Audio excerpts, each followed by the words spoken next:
Hello दोस्तों, आपके अपने यूट्यूब चैनल साहित्य धन पर आप सभी का स्वागत है। तो आज हम पढ़ेंगे मुंशी प्रेमचंद के जीवन का परिचय और बड़ी संक्षिप्त रूप में हम इसको देखने वाले हैं। ये वीडियो हिंदी से जो बच्चे एमए कर रहे हैं या जो यूजीसी नेट जेआरएफ का एग्ज़ाम देने जा रहे हैं या यूपीएससी में जिनका ऑप्शनल हिंदी है, एमपीएसआई, यूपीएसआई, स्टेट पीसीएस, जितने भी एग्ज़ाम्स हैं जिनमें प्रेमचंद के बारे में पूछा जाता है या बताया जाता है, उन सभी की दृष्टि से ये बहुत महत्वपूर्ण होने वाला है। क्योंकि एक तो बहुत ही संक्षिप्त है, कट्टू कट बात की जाएगी, कोई अगर नहीं कोई मगर नहीं। तो चलिए शुरू करते हैं प्रेमचंद के बारे में। पहले प्रेमचंद के बारे में आपको बता दूं कि इधर गांधीवाद का उत्कर्ष काल चल रहा था और इधर प्रेमचंद की कलम का उत्कर्ष काल चल रहा था। तो प्रेमचंद ने सामाजिक यथार्थ और गांधी युगीन विचारधारा से प्रभावित होकर आदर्शवादी रचनाएं बहुत की हैं। पहले इन्होंने इतनी सारी आदर्शवादी रचनाएं की हैं कि अंत में ये हृदय परिवर्तन करा के हैप्पी एंडिंग कर ही देते थे कहानी और उपन्यासों की। लेकिन बाद में प्रेमचंद इतना प्रौढ़ लिखने लगे, इतना यथार्थवादी लिखने लगे कि कफन जैसी कहानियाँ लिख डाली, गोदान जैसे उपन्यास लिख डाले, जिनमें लोगों के जीवन का संघर्ष झलकता है, निम्न मध्यवर्गीय परिवारों की त्रासदियाँ झलकती हैं। तो चलिए बिना समय को गवाए हम बढ़ चलते हैं अपने पाठ्यक्रम की ओर। तो चलिए शुरू करते हैं। प्रेमचंद का जन्म 31 जुलाई 1880 को वाराणसी के लम्ही गांव में हुआ था। देखिए दोस्तों, मैंने आपके लिए हाईलाइट कर दिया है, यदि आप चाहें तो शॉर्ट ड्राफ्टिंग भी कर सकते हैं और जितनी चीज़ें हाईलाइटेड हैं उनको अपने नोट्स में लिख सकते हैं, तो आपको रिवीजन में भी ये फ़ायदेमंद रहेंगे। ठीक है, तो प्रेमचंद का जन्म 31 जुलाई 1880 को वाराणसी के लम्ही गांव में हुआ था। पिता ने पुत्र का नाम रखा धनपत राय और ताऊ ने नवाब राय। 2 जुलाई 1900 को 20 रुपये मासिक पर सरकारी मास्टर बने और 1 मई 1903 को उनकी पहली रचना ओलिवर क्रॉमवेल उर्दू साप्ताहिक पत्र आवाज़ एक खल्क में धारावाहिक के रूप में प्रकाशित हुई।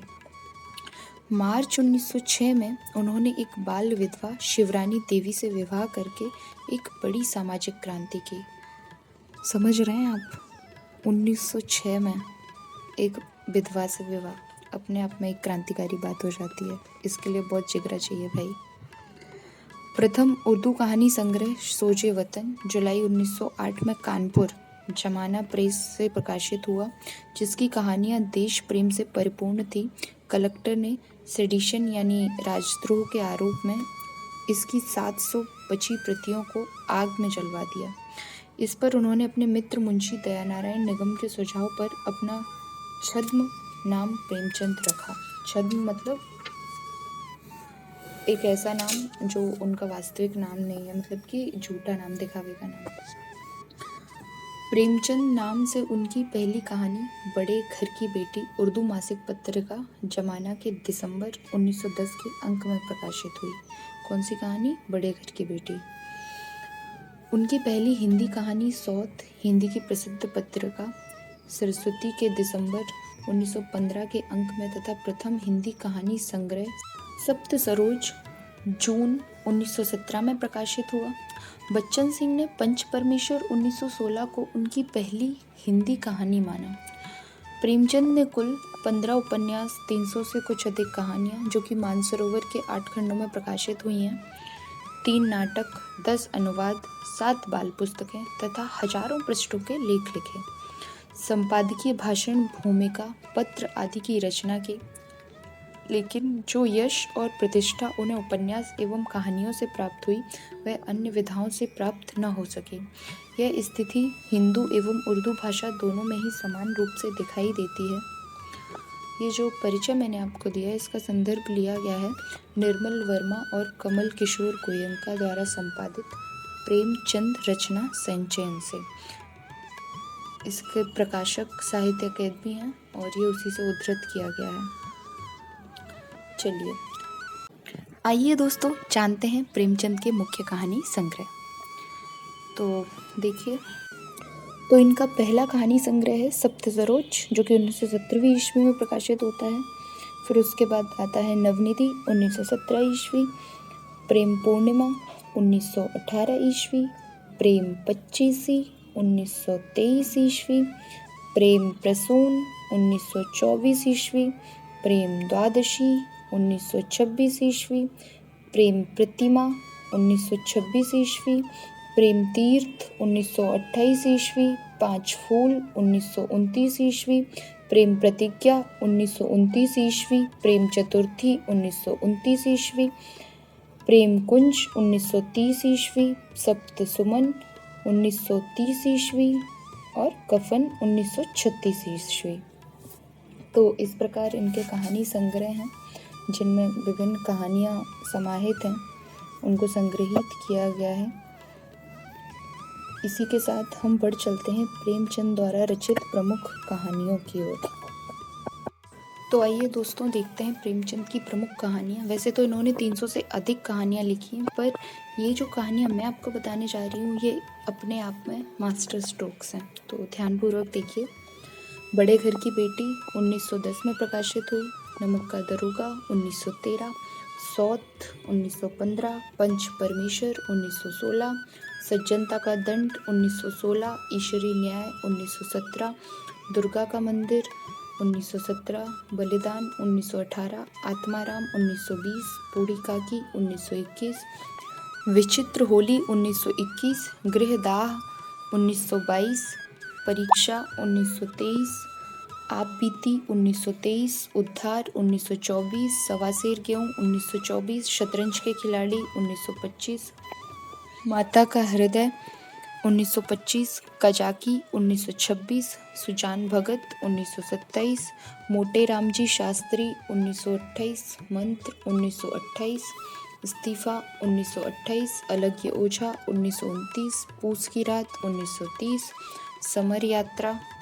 1930, पत्नी से पति 1930, सदगति 1930, दो बैलों की कथा 1931, तावान 1931, होली का उपहार 1931, ठाकुर का कुआं 1932, बेटों वाली विधवा 1932, ईदगाह 1933, गुल्ली डंडा 1933, दूध का गोदाम 1934, रियासत का दीवान 1934, नशा 1934, बड़े भाई साहब 1934, कफन 1936।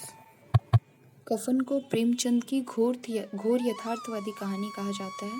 और दोस्तों, आप लोगों की समस्या का हल करने के लिए या मुश्किल को आसान बनाने के लिए मैंने यहाँ कुछ कहानियों को हाईलाइट भी कर रखा है, तो आप यदि चाहें तो उनको पहले याद कर सकते हैं क्योंकि वो मोस्ट इम्पोर्टेंट कहानी है।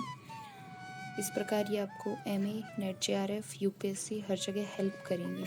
तो आइए बिना समय गंवाए बढ़ चलते हैं। तो प्रेमचंद का पहला उपन्यास है देवस्थान रहस्य, जो कि 1905 ईस्वी में प्रकाशित किया जाता है। और इसकी विषय वस्तु क्या है? धार्मिक स्थानों में व्याप्त भ्रष्टाचार और पाखंड का चित्रण। इनका दूसरा उपन्यास है प्रेमा, जो कि 1907 ईस्वी में प्रकाशित किया गया। इसकी विषय वस्तु है विधवा विवाह की समस्या का चित्रण तथा आर्य समाजी उत्साह के साथ विधवा विवाह का समर्थन। तीसरा उपन्यास है सेवा सदन, जो कि 1918 ईस्वी में प्रकाशित किया जाता है। इसके अंतर्गत क्या विषय वस्तु रखी गई है? इसमें है वैश्यावृत्ति की समस्या पर गंभीर विचार करते हुए उसके सामाजिक पक्ष की ओर अधिक ध्यान दिया गया है। वरदान 1921 ईस्वी में प्रकाशित हुआ। इसकी विषय वस्तु है प्रेम एवं विवाह की समस्या का चित्रण। प्रेमाश्रम 1922 में प्रकाशित किया गया। इसकी विषय वस्तु है ब्रिटिश शासन के अंतर्गत जमींदारों और किसानों के संबंधों का चित्रण। रंगभूमि 1925 ईस्वी में प्रकाशित किया गया। इसकी विषय वस्तु है नव विकसित पूंजीवाद और भारतीय परंपरा के द्वंद्व को व्यापक फलक पर चित्रित किया गया है। सामंतवाद, औद्योगिक पूंजीवाद, राजनीतिक एवं बौद्धिक वर्ग, प्रशासन तंत्र और उत्पीड़ित जनता का चित्रण हुआ है। कायाकल्प 1926 ईस्वी में प्रकाशित है।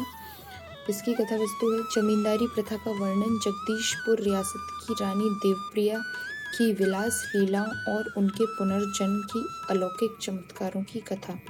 इसके बाद है निर्मला, जो कि 1927 में प्रकाशित है। इसकी विषय वस्तु है दहेज एवं अनमेल विवाह की समस्या की प्रस्तुति। इसके बाद आता है प्रतिज्ञा, जो कि 1929 में प्रकाशित किया गया। इसमें दिया गया है प्रेमा अर्थात दो सखियों का विवाह का परिष्कृत रूप। गबन 1931 ईस्वी, कला की दृष्टि से इसे प्रेमचंद का प्रथम श्रेणी का उपन्यास माना जाता है। इसमें दिखावे और प्रदर्शन की प्रवृत्ति तथा स्त्री की आभूषण प्रियता की त्रासदी का नाटकीय चित्रण हुआ है। इसके बाद आता है कर्मभूमि 1932 ईस्वी में जो प्रकाशित किया गया। इसकी कथा वस्तु में क्या दिया गया है? विषय वस्तु में राष्ट्रव्यापी आर्थिक मंदी और महात्मा गांधी के नेतृत्व में चलने वाले स्वाधीनता आंदोलन का अंकन है। साथ ही इसमें अछूतों के सामाजिक जीवन में स्वीकृति का सवाल, सामाजिक राजनीतिक कार्यकलापों में स्त्रियों की भूमिका के सवालों को गंभीरता से उठाया गया है। इस उपन्यास में शहरी क्रांति का नेतृत्व डॉक्टर शांति कुमार एवं सुखदा तथा ग्रामीण आंदोलन का नेतृत्व अमरकांत एवं आत्मानंद ने किया है। इसके बाद बारी आती है गोदान की, जो कि इनका मास्टर स्ट्रोक है, घोर यथार्थवादी उपन्यास। गोदान 1936वीं ईस्वी में प्रकाशित होता है और इसमें भारतीय ग्रामीण जीवन की हृदय विदारक परिस्थितियाँ एवं शहरी जीवन की झलकियाँ हैं। 7 छोटी एवं बड़ी कथाएं हैं तथा भारतीय किसान जीवन की महागाथा होरी के माध्यम से इसका चित्रण किया गया है। और इनका अंतिम उपन्यास है मंगलसूत्र, जो कि 1936वीं ईस्वी में ये लिख रहे थे और इसी के दौरान प्रेमचंद की मृत्यु हो जाती है, उनका देहांत हो जाता है। तो क्या आप जानते हैं प्रेमचंद ने कितने सारे उपन्यास उर्दू में लिखे और फिर उनका हिंदी में रूपांतरण किया? तो आइए देखते हैं। असरारे माविद 1903 से लेकर 1905 तक लिखा और हिंदी में इसका रूपांतरण करते हैं देवस्थान रहस्य के नाम से, जो कि 1905 में किया गया था। हम खुरमा ओ हम सवाब 1906 में प्रकाशित हुआ। इसका हिंदी रूपांतरण है प्रेमा अर्थात दो सखियों का विवाह 1907 ईस्वी। कृष्णा 1907 में प्रकाशित है और इसका हिंदी रूपांतरण है गबन 1931। जलवा ए ईसार, इसका हिंदी रूपांतरण है वरदान, ये 1921 में प्रकाशित है। बाजार ए हुस्न 1917 ईस्वी, जो कि 1918वीं ईस्वी में सेवा सदन नाम से हिंदी में रूपांतरित किया गया। गोश ए आफियत प्रेमाश्रम नाम से सामने आता है। चौगान ए हस्ती को रंगभूमि नाम से प्रकाशित और रूपांतरित किया जाता है।